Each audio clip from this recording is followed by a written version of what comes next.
In the short time since Keir Starmer assumed office as Prime Minister, his leadership has quickly come under scrutiny, with a growing number of citizens expressing discontent.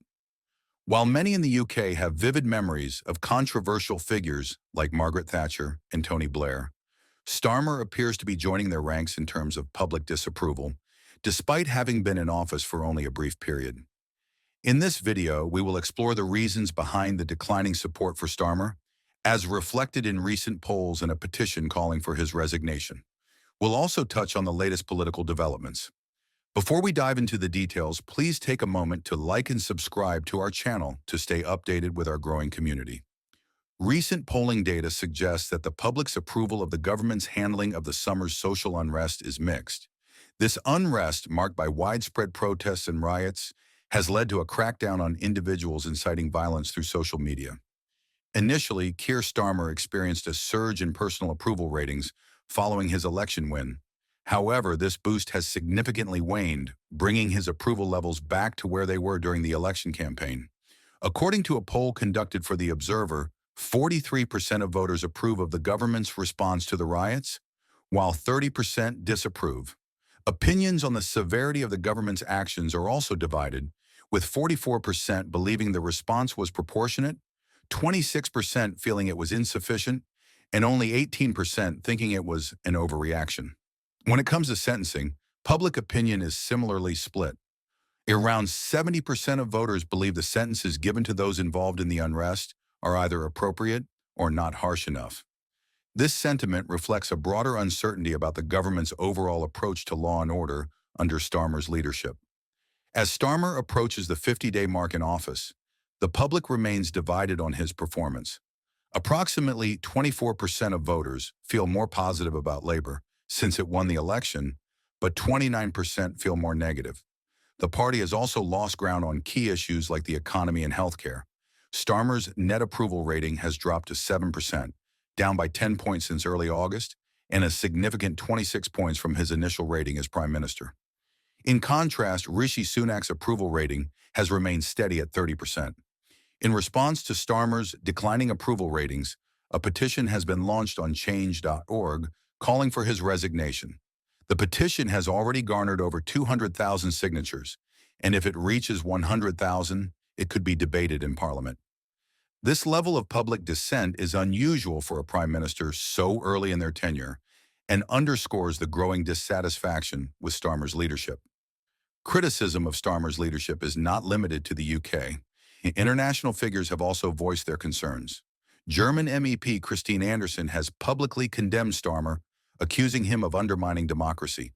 Anderson questioned why the UK government is so focused on punishing what she calls right-wing thugs, while seemingly neglecting other serious issues.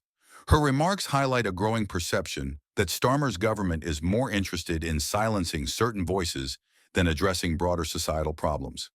Italian Deputy Prime Minister Matteo Salvini has also criticized Starmer, expressing disbelief at how he is treating his citizens. Similarly, Argentinian President Javier Milei pointed out the contrast between his country's emphasis on freedom of expression and the UK's apparent trend towards censorship under Starmer's government. Milei's comments reflect a broader concern that the UK is moving away from its democratic principles. In the United States, Republican Senator Ted Cruz lamented what he sees as the erosion of British democracy, linking it directly to Starmer's leadership. Cruz's comments further illustrate the international concern about the direction in which the UK is heading under its current government. Domestically, former Home Secretary Priti Patel has been particularly vocal in her criticism of Starmer. In a recent interview, Patel recounted how she urged Starmer to recall Parliament during the protests, a call she says was ignored. Patel argues that this inaction reflects a broader disconnect between Starmer's government and the public. She expressed frustration that the government did not take the opportunity to engage in meaningful discussions about the causes of the unrest and the role of policing. Patel's remarks underscore the perception that Starmer's government is not only out of touch with the public, but also unwilling to confront difficult issues head-on. Patel also emphasized the importance of free speech in a democracy, describing it as a fundamental aspect of British identity. She criticized the government's apparent reluctance to uphold this principle, particularly in light of the recent social media crackdowns. Her comments resonate with a growing number of Britons who feel that their right to free expression is being increasingly threatened. In addition to these criticisms, Labour's energy policies have come under fire, particularly those proposed by Ed Miliband. These proposals include plans to overhaul the UK's electricity pricing system, which could seriously affect British manufacturing. Industry groups have warned that the proposed zonal pricing policy could force some factories to shut down, as they would be unable to relocate to areas with more favorable pricing. This could lead to a loss of jobs and further economic instability, adding to the challenges facing Starmer's government. In conclusion, Keir Starmer's tenure as Prime Minister has been marked by growing discontent both at home and abroad. His initial surge in approval ratings has evaporated, and he now faces significant criticism for his handling of domestic and international issues. The petition calling for his resignation, along with the vocal criticism from global leaders, reflects a broader concern that Starmer's leadership is taking the UK in a dangerous direction. As his government continues to navigate these challenges, it remains to be seen whether Starmer can regain the public's trust or if his time in office will be cut short. What are your thoughts on Keir Starmer's leadership? How long do you think he will realistically last as Prime Minister? Let me know in the comments below.